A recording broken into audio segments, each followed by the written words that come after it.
శుభోదయం మిత్రులారా, వార్తా కథనంపై విశ్లేషణ కార్యక్రమం టీజీటీవీ మార్నింగ్ న్యూస్ కు స్వాగతం. నేను మీ జర్నలిస్ట్ సత్య.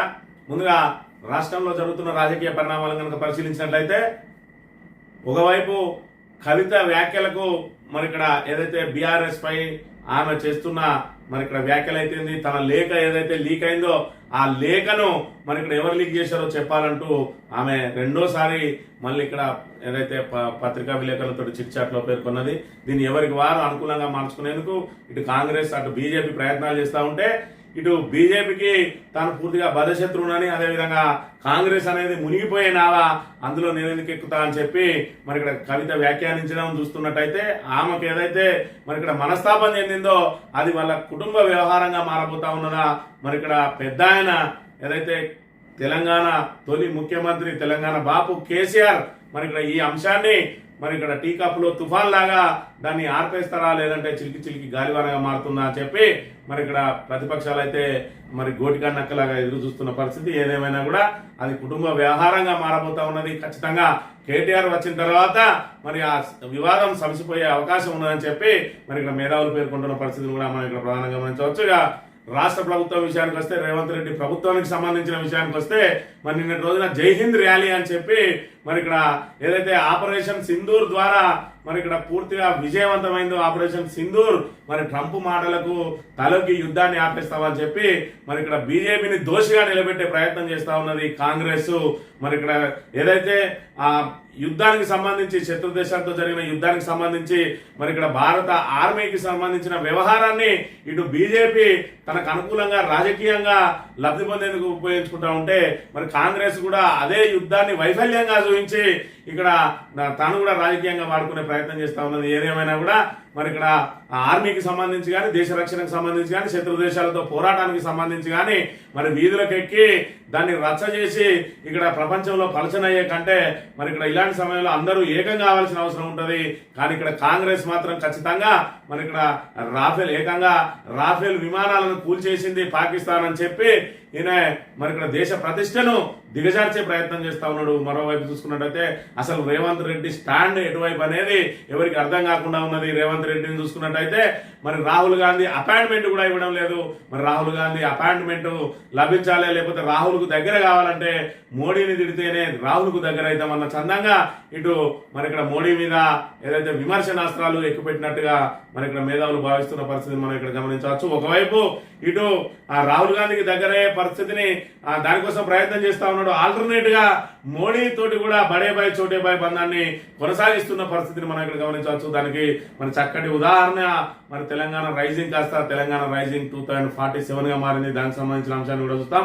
ముందుగా సాక్షి దినపత్రిక విషయానికి వస్తే, భారతీయుల ఆత్మగౌరవం ట్రంప్ కు తాకట్ట, యుద్ధాన్ని అర్థాంతరంగా ఎందుకు ఆపేశారు, ప్రధాని మోడీపై సీఎం రేవంత్ రెడ్డి ధ్వజం, రఫేల్ విమానాలు ఎన్ని నెలలకు కూడా చెప్పాలి, యుద్ధ విరమణతో సైనికుల ఆత్మస్థైర్యం, ప్రజల ఆత్మగౌరవాన్ని దెబ్బతీశారు, ఇది దేశ భద్రతకు సంబంధించిన అంశం, మీ సొంత వ్యవహారం కాదు, యుద్ధంపై ఉపన్యాసాలు కాదు, ప్రధాని దేశ ప్రజలకు సమాధానం చెప్పాలి, మోదీకి వీరతిలకం దిద్దితే యుద్ధంలో వెనుకడుగు వేశారు, పాకిస్తాన్ కు గుణపాఠం చెప్పడానికి సైన్యానికి పూర్తి స్వేచ్ఛ ఇవ్వాలి, జై హింద్ యాత్ర అనంతరం బహిరంగ సభలో ముఖ్యమంత్రి ప్రసంగం అని చెప్పి అమెరికా అధ్యక్షుడు డొనాల్డ్ ట్రంప్ బెదిరింపులతో ప్రధాని మోడీ పాకిస్తాన్ తో యుద్ధం విరమించారని ముఖ్యమంత్రి రేవంత్ రెడ్డి తీవ్ర స్థాయిలో ధ్వజమెత్తారు. భారత సైనికుల ఆత్మస్థైర్యాన్ని, దేశ ప్రజల ఆత్మ గౌరవాన్ని దెబ్బతీశారని మండిపడ్డారు. అమెరికా ఒత్తిడికి తలొగ్గి యుద్ధాన్ని అర్ధాంతరంగా ఆపేస్తారా, భారతీయుల ఆత్మగౌరవాన్ని ట్రంప్ దగ్గర తాకట్టు పెడతారా, యుద్ధం అంటే ధైర్యం, వెన్నెముక యుద్ధతంత్రం ఉండాలని ప్రగల్భాలు పలికిన ప్రధాని మోడీ 4 రోజుల యుద్ధం తర్వాత అర్ధాంతరంగా ఎందుకు ఆపేశారని చెప్పి మరి ఇక్కడ జై హింద్ ర్యాలీ అని చెప్పి మరి ఇక్కడ భారత్ ఏదైతే ఆ పహల్గామ్ దాడి దానికంటే ముందు సంబంధించి చూసుకున్నట్టయితే సర్జికల్ స్ట్రైక్ సంబంధించి కానీ మరి ఇతర సైనిక చర్యలన్నింటినీ కూడా భారత్ తమ ఏదైతే బీజేపీ తమ విజయాలుగా మరి చూపించుకుంటూ దాన్ని రాజకీయంగా వాడుకున్నది. అదే యుద్ధాన్ని ఫెయిల్యూర్ గా చూపించి ఈరోజు కాంగ్రెస్ లబ్ధి పొందే కార్యక్రమాన్ని దేశవ్యాప్తంగా చేపడతా ఉన్నది. అందులో భాగంగా జై హింద్ ర్యాలీ నిర్వహించిండ్రు. మరి ఇక్కడ తిరంగా ర్యాలీ అని బీజేపీ ఏదైతే నిర్వహించిందో వాళ్ళకు వ్యతిరేకంగా ఇక్కడ జై హింద్ ర్యాలీ అని వివరించింది. ఇక్కడ మరి రేవంత్ రెడ్డి వ్యవహారం చూసుకున్నట్టయితే కుడితిలో పడ్డ ఎలకలాగా మారింది. మరి ఇక్కడ రాహుల్ గాంధీకి ఇక్కడ ఇప్పటికే అంతరం పెరిగింది. మరి రాహుల్ గాంధీకి దగ్గర కావాలనంటే ఖచ్చితంగా మోడీని తిడితేనే రాహుల్ కు దగ్గర అవుతా అని చెప్పి మరి పాచికను ఎంచుకున్నాడు రేవంత్ రెడ్డి. అదే విధంగా ఎట్ ద సేమ్ టైం ఏదైతే రేవంత్ రెడ్డికి మోడీకి ఉన్న బంధాన్ని మాత్రం విడదీయలేని బంధంగా మరింత పటిష్టంగా మలుచుకున్నాడు. మరి ఇక్కడ చూసుకున్నట్టయితే రైజింగ్ తెలంగాణ. రేవంత్ రెడ్డి వచ్చిన దగ్గర నుంచి రైజింగ్ తెలంగాణ నినాదంతో ఏ ప్రభుత్వ ఆఫీసులో చూసినా కూడా ఇది మనకి ఇక్కడ ఈ నెంబర్ 1 వేసి ఇక్కడ తెలంగాణ పటం వేసి రైజింగ్ తెలంగాణ అనేది ప్రతి మరి ఇక్కడ ప్రభుత్వ కార్యాలయంలో పెట్టి ఇది మా vision rising Telangana, Telangana number 1 గా నిలపడమే లక్ష్యం అని చెప్పి రైజింగ్ తెలంగాణ అని పెట్టుకున్నాడు. మరి మొన్న ఏదైతే దానికి నీతి ఆయోగ్ సమావేశానికి వేయండో మరి బడేబాయిని ఈ చోటబాయి ఎక్కడైతే కలిసిండో ఆ కలిసిన కాడ నుంచి నినాదానికి ఇంకొక ట్యాగ్ లైన్ ఆడైంది. ఇక్కడ చూసుకున్నట్టయితే ఏదైతే తెలంగాణ రైజింగ్ ఇక్కడ వరకు తెలంగాణ రైజింగ్ ఉండే దీనికి 2047 యాడ్ అయింది. అసలు ఈ 2047 అంటే ఏంటిది, మరి దీనికి ఎందుకు యాడ్ అయింది అని అంటే మరి ఇక్కడ 1947లో మనకు స్వతంత్రం వచ్చింది. మరి 100 సంవత్సరాలలో భారత్ను నెంబర్ 1 గా నిలపాలి. 100 సంవత్సరాలు అంటే శతాబ్ది, మనకు స్వతంత్రం వచ్చి శతాబ్ది పూర్తిగా అయ్యే లోపు మనం ప్రపంచంలోనే నెంబర్ 1 గా ఉండాలని మోడీ వికసిత్ భారత్ 2047 ఇక్కడ చూసుకున్నట్టయితే వికసిత్ భారత్ 2047 అని చెప్పి ఈ విజన్ ను ముందర పెట్టుకొని ఆయన ముందుకు సాగుతా ఉన్న పరిస్థితి. మరి అది ఆ నినాదం ఇక్కడ తెలంగాణ రైజింగ్ కాస్త తెలంగాణ రైజింగ్ 2047 కి ఎందుకు వచ్చింది అని అంటే బడేబాయి చోటేబాయి కలిసిండ్రు.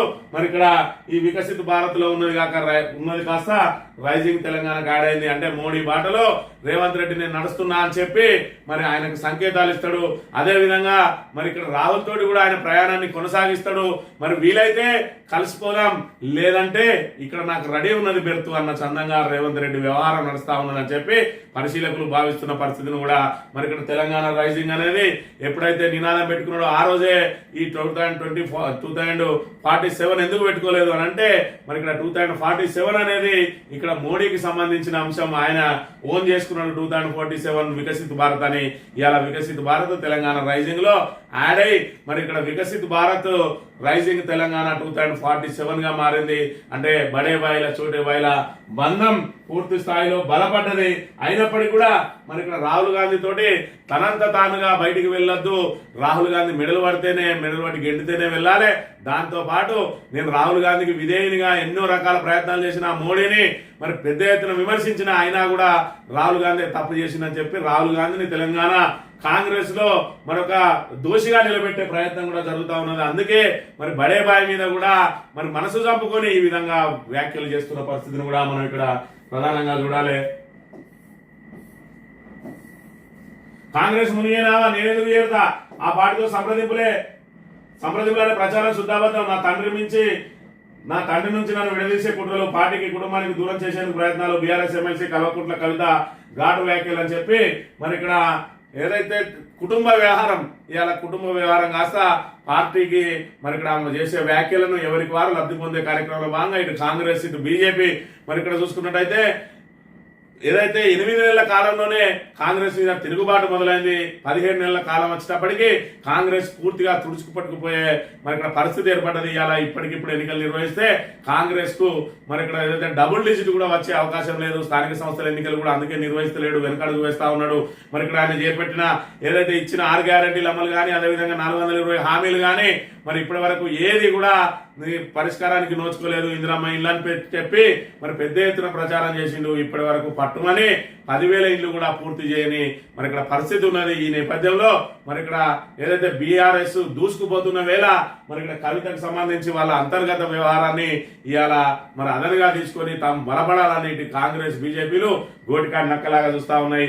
మరోవైపు బీజేపీ తోటి తన శత్రుత్వం ఉంటుందని చెప్తూనే కాంగ్రెస్ మునిగిపోయే నావా అని కూడా చెప్తా ఉన్నది. కవిత స్టాండ్ ఏందనేది అర్థం కాక ఇటు మరి ఇక్కడ వివిధ పార్టీలతో పాటు సొంత పార్టీ వాళ్ళు కూడా డోలాయమానంలో ఉన్న పరిస్థితిని అయితే మనం ఇక్కడ ప్రధానంగా గమనించవచ్చు. దేశంలోకెల్లా ఇంటికి 5 లక్షల ఘనత మాదినట.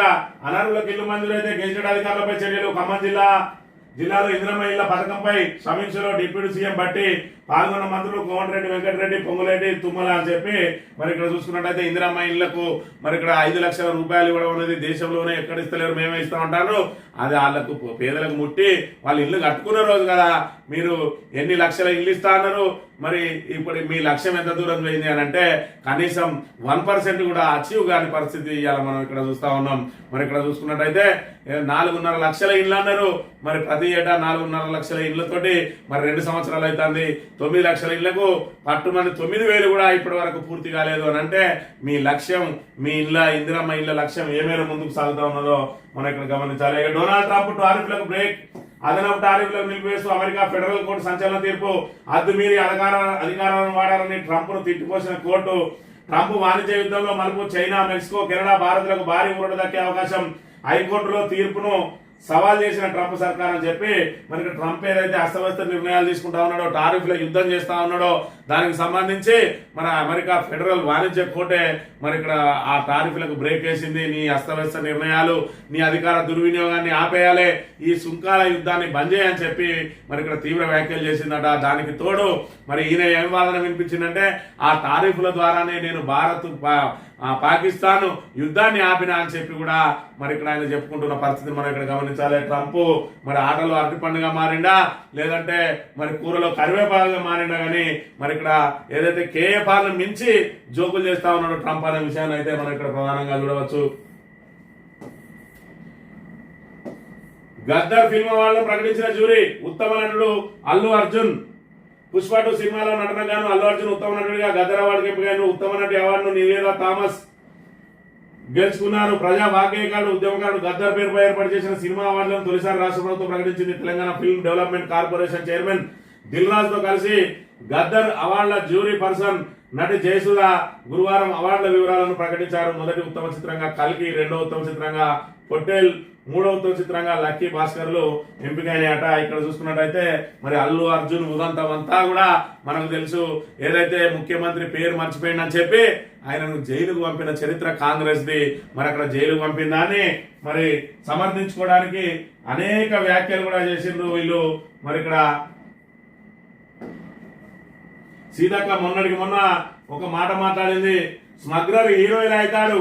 జైభీం లాంటి సినిమాకు నేషనల్ అవార్డు రాలేదు. ఒక స్మగ్లర్ పోలీసులను బట్టలను తీసి నిలబెడితే నేషనల్ అవార్డు ఇచ్చారు. ఇది దేనికి సంకేతం? ఒక స్మగ్లర్ ను హీరో చేశారు, పోలీసును జీరో చేశారు. మంత్రి సీతక్క 23 డిసెంబర్ 2024 రోజున ఆమె మాట్లాడింది. మరి ఇక్కడ ఏదైతే అల్లు అర్జున్ అంటే అలా స్మగ్లర్ పాత్ర పోషించిండు, ఆయనకు నేషనల్ ఉత్తమ నటుడిగా ఏ విధంగా ఇస్తారు? ఇలా పోలీసులను మరి ఇక్కడ స్మగ్లర్ హీరో చేసి పోలీసులను జీరో చేస్తారా అని చెప్పి నీతి వ్యాఖ్యలు పలికింది. ఇవాళ తెలంగాణ రాష్ట్ర ప్రభుత్వం మరి ఇక్కడ ప్రతిష్టాత్మకంగా మరి గద్దర్ అవార్డులని పెట్టి ఎవరికి ఇచ్చిందో అవార్డు అని అంటే ఇక్కడ చూసుకుంటే ఇదే కాంగ్రెస్ మరి ఇక్కడ ఏదైతే అధికారిక హ్యాండిల్లో ఇచ్చిందో తెలంగాణలో సినిమా గద్దర్ అవార్డుల ప్రకటన, బెస్ట్ హీరో అల్లు అర్జున్. మరి ఇక్కడ మీరు చేసేది ఏంటి అంటే ఎదుటోళ్ళు చేస్తేనేమో మీకు వ్యభిచారంలా కనబడుతుంది, మీ సర్కారు చేసేది సంసారంలా కనబడుతుంది. మరి ఇక్కడ మీరెందుకు ఇక్కడ స్మగ్లర్ కు మరి ఉత్తమ నటుడు ఇచ్చిండు అని అంటే వాళ్ళకి మాట లేదు. కాంగ్రెస్ ప్రభుత్వ పెద్దలు మంత్రులైనా ముఖ్యమంత్రి అయినా వాళ్ళ నోటికి ఏదత్తా అది మాట్లాడతారు. వాళ్ళ మాటలకు ఒక విధానం అనేది ఉన్నది. వాళ్ళ మాట మీద నిలబడరు అనడానికి ప్రతి విషయంలో కూడా అదే జరుగుతుంది. ఆఖరికి 6 గ్యారంటీలు ఇంకా 4 రోజులు అయితే ఎవడిస్తా అని చెప్పిండు మీకు 6 గ్యారంటీలు? అసలు మేము 6 గ్యారంటీలు అనే ప్రకటనే చేయలేదన్నా అంటారు. ఎందుకంటే ఏదైతే తెలంగాణ ప్రజానీకం అంతా కూడా వాళ్ళకు మరి ఇక్కడ ఏదైతే కళ్ళు లేని కబోదుల్లాగానో లేకపోతే చెవులు వినిపించని మరి ఇక్కడ ఏదైతే చెవిటి వాళ్ళలా కనబడతా ఉన్నారు. తెలంగాణ ప్రజానీకం అంతా వాళ్ళను బురిడి కొట్టించి వాళ్ళ అధికారంలోకి వచ్చి మరి ఇక్కడ పరిపాలన చేతగాక అస్తవ్యస్త పరిపాలనతోటి, పాలన వైఫల్యంతో ఇక్కడ తెలంగాణ ప్రతిష్టను పూర్తిగా దిగజార్చిండ్రు. అంతర్జాతీయ స్థాయి అందాల పోటీలు నిర్వహిస్తా అని ఇవాళ అందాల పోటీల బొమ్మలు కూడా పేపర్లో కూడా కనబడకుండా అంత నీచంగా అంత దిగజారిపోయింది. ఇవాళ తెలంగాణ ప్రతిష్టను పూర్తిగా దిగజార్చిండ్రు. కాంగ్రెస్ నాయకులందరికీ ఆట బొమ్మలాగా అందరినీ మరి చౌమల్లా ప్యాలెస్ లో జొరగొట్టి వాళ్ళతో అసభ్యంగా ప్రవర్తిస్తే ఆఖరికి మిస్సింగ్ ల్యాండ్ ఇక్కడ నుంచి పోటీల నుంచే తప్పుకొని పెద్ద ఎత్తున సంచలన మరి ఇక్కడ ఆరోపణలు చేసింది. అది ప్రపంచవ్యాప్తంగా హైదరాబాద్ బ్రాండ్ ఇమేజ్ దెబ్బతీసిన చరిత్ర ఈ తెలంగాణ మంత్రులది, ముఖ్యమంత్రిది. వాళ్ళు ఏం మాట్లాడుతారు అనేది ఇక్కడ చూడాలి. నేషనల్ అవార్డు ఇస్తే తప్పు, వీళ్ళు ఎవరినైతే వ్యతిరేకించిండ్రో, ఎవరినైతే జైల్లో పెట్టిరో, ఎవరినైతే స్మగ్లర్ గా చేసిండ్రో అదొక సీన్ మేనా, అదొక నటనైనా స్మగ్లర్ ను హీరో చేస్తారా అని ఏదైతే ఆరోపణలు చేసిండ్రో అదే స్మగ్లర్ పాత్ర వేసిన అల్లు అర్జున్ కు సచ్చినట్టు మళ్ళా ఉత్తమ నటుని అవార్డు ఇచ్చిండు. ఇది దేనికి సంకేతం? ఇప్పటికైనా మరి ఇక్కడ చెంపలేసుకోవాలి సీతక్క. మరి ఏదైతే ఇటువంటి అనిశ్చిత వ్యాఖ్యలు అంటే కేంద్రానికి సంబంధించిన అవార్డుల జ్యూరీని ఏదైతే అవమానపరిచిందో వాళ్ళకు తక్షణం ఖచ్చితంగా క్షమాపణ చెప్పాలి. అసలు మీకు పాలనలో కొనసాగించే హక్కే లేదనే విషయాన్ని కూడా మీరు ఇక్కడ గమనించాలి.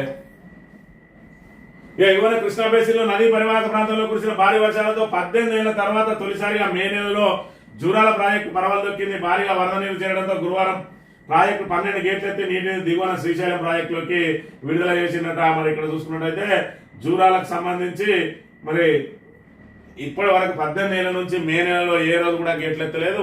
పైన వర్షాలు కురిసి ఆ వరదలకు జూరాల ప్రాజెక్టు పూర్తిగా నిండడంతో శ్రీశైలం ప్రాజెక్టులోకి మరి విడిచిందని చెప్పి ఇక్కడ వార్తలు ప్రచురించిన అంశాన్ని మనం ఇక్కడ చూడవచ్చు.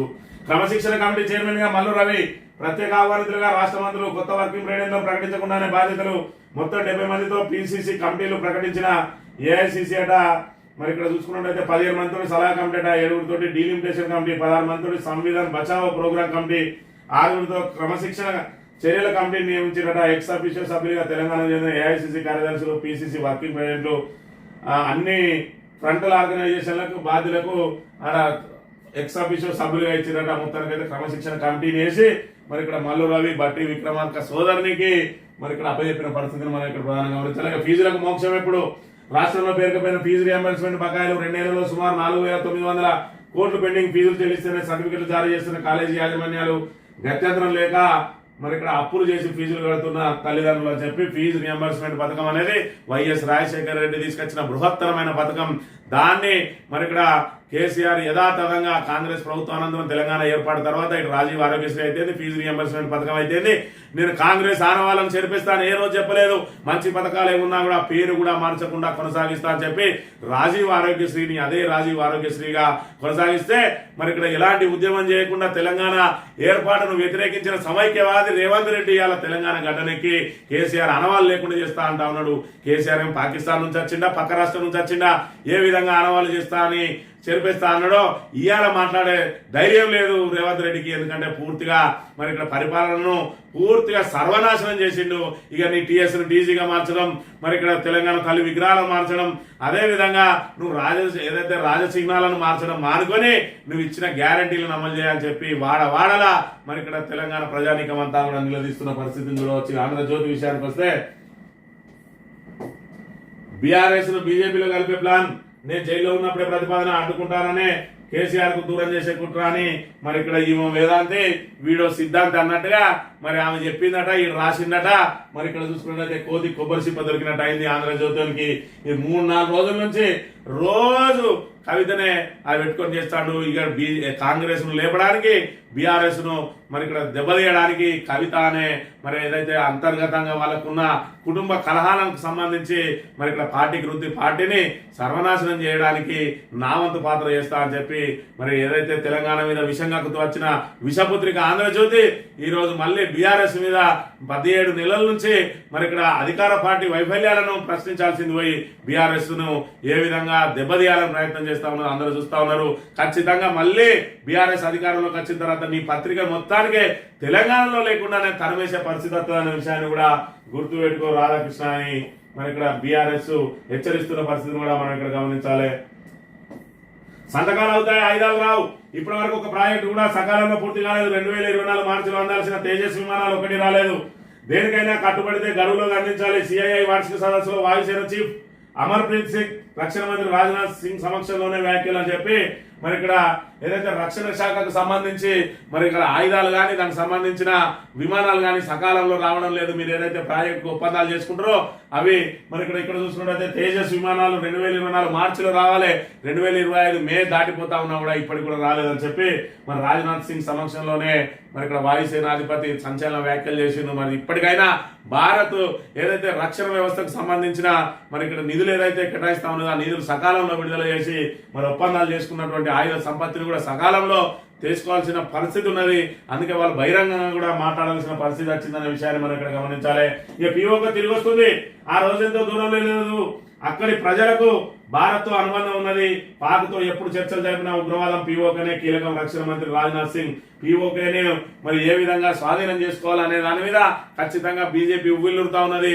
ఇవాళ మీ ఆపరేషన్ సింధూర్ ఏదైతే ఉన్నదో ఆ ఆపరేషన్ సింధూర్ ద్వారా మనం పాకిస్తాన్ ను దెబ్బకొట్టినా కూడా ఆ క్రెడిట్ మాత్రం బీజేపీకి రాలేదు. ఎందుకంటే ట్రంప్ మధ్యలో వచ్చి నేనే యుద్ధాన్ని ఆపినా అని చెప్పి మరి కేఏ పాల్ లాగా మరి ఇక్కడ జోకర్ వ్యాఖ్యలు చేసిండు. ఆ జోకర్ వ్యాఖ్యలు పెద్ద ఎత్తున మరి ఇక్కడ జనాల్లోకి వెళ్ళిపోయినాయి. కాబట్టి ఇక్కడ మోడీ అనటానే మరి ఇక్కడ పాకిస్తాన్ ను క్షమించి మరి ఇక్కడ కాల్పుల విరమణ పాటించిన చందంగా రాలేదు. ఇక్కడ మోడీ భయపడి చేసిండు అనే ప్రచారం ఏదైతే వచ్చిందో అది పీవీకేను హ్యాండ్ ఓవర్ చేసుకుంటేనే మోడీ హీరో అవుతాడనే విషయాన్ని అయితే మనం ఇక్కడ చూడవచ్చు. పాకిస్తాన్ కు ఆపరేషన్ సింధూర్ ద్వారా ఎంత పెద్ద ఎత్తున మరి ఇక్కడ నష్టం జరిగిందో సాక్షాత్ వాళ్ళ ప్రధానమంత్రి చెప్తా ఉన్నాడు. ఇలా కాంగ్రెస్ పార్టీ ఏదైతే జై హింద్ అని పెట్టి భారత్ ప్రతిష్టను దిగజార్చే విధంగా ప్రచారం చేస్తా ఉన్నదో మరి ఇక్కడ ఏదైతే మన విమానాలు కూలినాయని చెప్పి ఒకవైపు పాకిస్తానే ప్రకటించుకుంటలేదు మేము రాఫేల్ విమానాలు కూల్చినామని, కానీ రేవంత్ రెడ్డి మాత్రం రాఫేల్ విమానాలు ఎన్ని కూలినాయని చెప్పి మరి రాజకీయాల కోసం ఏది పడితే అది మాట్లాడే రేవంత్ రెడ్డి మాటలకు అద్దు అదుపున్నది. అలా మంత్రివర్గానికి కూడా అద్దు అదుపున్నది. ఇందాకనే చూసిన సీతాకు సంబంధించిన అంశం. ఇక రేవంత్ రెడ్డి అయితే ఆయన పొద్దునేం మాట్లాడతాడో సాయంత్రం ఏం మాట్లాడతాడో తెలియదు, ఈ నిమిషం ఏం మాట్లాడతాడో మన నిమిషం ఏం మాట్లాడతాడో కూడా తెలియదు. ఢిల్లీ పోతాడు పెద్దన్న అంటాడు, ఇక్కడికి వచ్చి మోడీ ఏంది అంటాడు, మళ్ళీ అటు పోయి రాహుల్ గాంధీని ప్రయత్నం చేస్తాడు, మళ్ళీ రాహుల్ గాంధీకి వ్యతిరేకమైన కార్యక్రమాలు ఇక్కడ అమలు చేస్తాడు. ఏదేమైనా రాబోయే రోజులలో రేవంత్ రెడ్డి మరి ఎటు కాకుండా అవుతాడా లేకపోతే బీజేపీలోకి దునికి మరి మరో ఏకనాథ్ షిండే అవుతాడో వేసి చూడాలి. ఇక మేము దాడి చేసేలోపే బ్రహ్మోత్సవం కొట్టారు. మే 10న తెల్లవారుజామున భారత్ పై దాడికి సిద్ధమయ్యాం. 9వ తేదీ రాత్రే వ్యూహరచన చేశాం. మాకన్నా ముందే భారత్ క్షిపణులతో విరుచుకుపడ్డది. మా వైమానిక స్థావరాలను ధ్వంసం చేసింది. భారత్ దాడులపై పాక్ ప్రధాని షహబాజ్ షరీఫ్ వ్యాఖ్యలు శాంతి చర్చలకు ముందు రావాలని భారత్ కు పిలుపు అని చెప్పి మన ఆర్మీ ఏదైతే విజయాలు సాధించిందో ఇవాళ వాళ్ళ నోట్ల నుంచే బయటకు వస్తా ఉన్నది. వాళ్ళు ఏదైతే దాడి చేద్దామని ప్రయత్నం చేసిరో ఆ దాడిని ముందే పసిగట్టి వాళ్ళు చేసే దాడి కంటే ముందే మన వాళ్ళు మరి ఇక్కడ బ్రహ్మోస్ క్షిపణులతోటి మరి ఇక్కడ విరుచుకపడి వాళ్ళ వైమానిక స్థావరాలను పూర్తిగా ధ్వంసం చేసిండ్రు. పాకిస్తాన్ ఇప్పటికిప్పుడు కోలుకునే పరిస్థితి లేదు. అందుకే శరణు వచ్చి కాల్పుల విరమణకు వేడుకున్నది అనే విషయాన్ని మనం ఇక్కడ గమనించాలి. దీనిలో ట్రంప్ పాత్ర కంటే వాళ్ళ శరణు కోరిందే ఎక్కువ అనే విషయాన్ని కూడా మరి ఇక్కడ భారత ప్రజలందరూ గమనించాలి. ఉగ్రవాదంపై చర్యలు తీసుకునేదాకా చర్చలు లేవు. పీఓకేని ఖాళీ చేసి ఉగ్రవాదాలను అప్పగించాల్సిందే. నీళ్లు రక్తం కలిసి ప్రవహించవు. మా షరతుల్లో మార్పు లేదు. శాంతి చర్చలపై భారత్ స్పష్టీకరణ.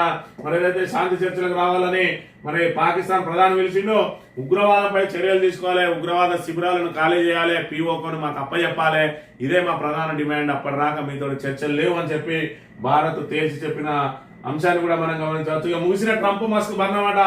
డోజ్ నుంచి తప్పుకుంటున్నట్లు ప్రకటించిన ఎలాన్ మస్క్ ట్రంప్ బిల్లుపై వ్యాఖ్యలు చేసిన 24 గంటల్లోనే వైదొలినమైనామని చెప్పి మరి ఇక్కడ ఎలాన్ మస్క్ అమెరికా అధ్యక్ష ఎన్నికల్లో వెన్నుదన్నుగా నిలిచిండు ట్రంప్ కు. దాంతో పాటు మరి ఇక్కడ ఏదైతే సలహాల కమిటీకి సంబంధించి మస్క్ ను మరి చైర్మన్ గా నియమించుకున్నాడు. మరి ఎలాన్ మస్క్ ట్రంప్ల బంధం మరి ఇక్కడ దాంతో బాగా బలపడుతుంది అనుకున్నారు. కానీ మరి ఇక్కడ 6 నెలలు తిరగక ముందే వాళ్ళ మధ్య వైరుధ్యాలు వచ్చినాయి. ఆల్రెడీ వాళ్ళ బంధానికి మరి ముగిసింది ట్రంప్ మస్క్ బంధం అని ఇక్కడ నిన్న ప్రకటించినట్టు ఆయన. ఇక యూట్యూబర్ సన్నీ యాదవ్ అరెస్ట్. చెన్నైలో అదుపులోకి తీసుకుని ఎన్ఐఏ బైక్ పై అంతర్జాతీయ యాత్రతో గుర్తింపు, బెట్టింగ్ యాప్ల ప్రమోషన్ తో నోటీసులు. హైకోర్టును ఆశ్రయించిన ఫలితం లేక దుబాయ్ కి, అటు నుంచి పాకిస్తాన్ కు సన్నీ అట. మరి ఇక్కడ పాకిస్తాన్ యూట్యూబర్ ఎవరైతే ఉన్నారో మన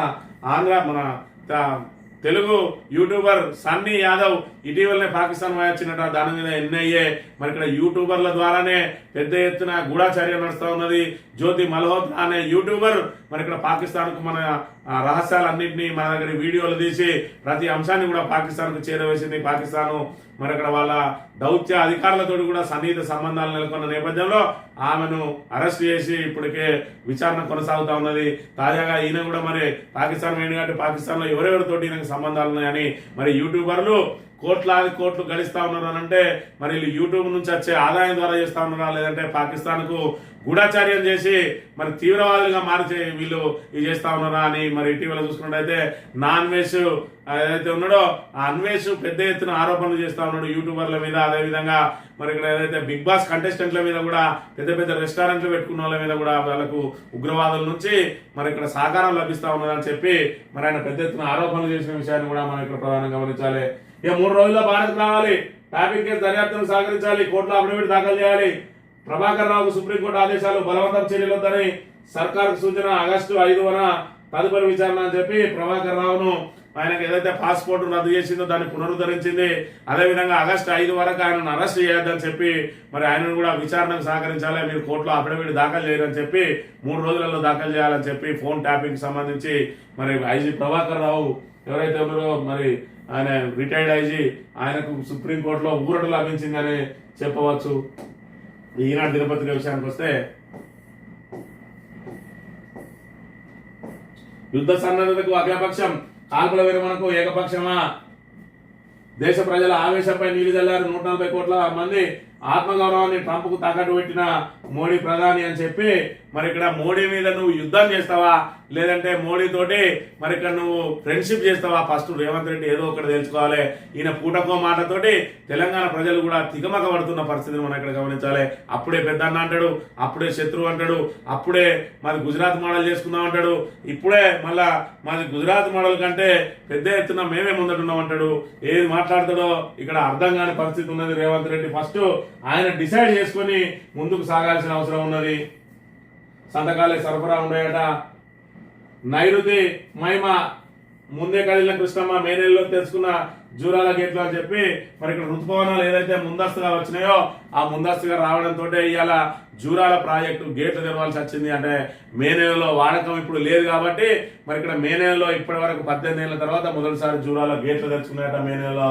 మరి ఇక్కడ వస్తుందో లేదో వీసా తాత్కాలికంగా స్లాట్ నిలిపేసిన అమెరికా ఇప్పటికే బుక్ అయిన వారికి ఇంటర్వ్యూలు జరుగుతాం, ఇక నుంచి దరఖాస్తు చేసుకునే వారికి కష్టం, విద్యార్థుల ఆందోళన అని చెప్పి విద్యార్థులకు సంబంధించిన వీసాలను ఏదైతే నిలిపివేసిందో మరి ఇక్కడ వీసాల కోసం భారత్ నుంచి అదేవిధంగా తెలుగు రాష్ట్రాల నుంచి అనేక మంది విద్యార్థులు అమెరికాలో ఉన్నత చదువుల కోసం మరి ఇక్కడ ఎదురు చూస్తా ఉన్నారు, వీసా వస్తుందో రాదో అని చెప్పి ఆందోళనలో ఉన్నారట. ఏదేమైనా ట్రంప్ అస్తవ్యస్త నిర్ణయాలతోటి అమెరికాతో పాటు ఇతర దేశాలు కూడా నానా ఇబ్బందులు పడుతున్న పరిస్థితి అయితే మనం చూడవచ్చు. ఇది ఈ రోజు మార్నింగ్ న్యూస్. తిరిగి వెళ్తాం. Thank you very much.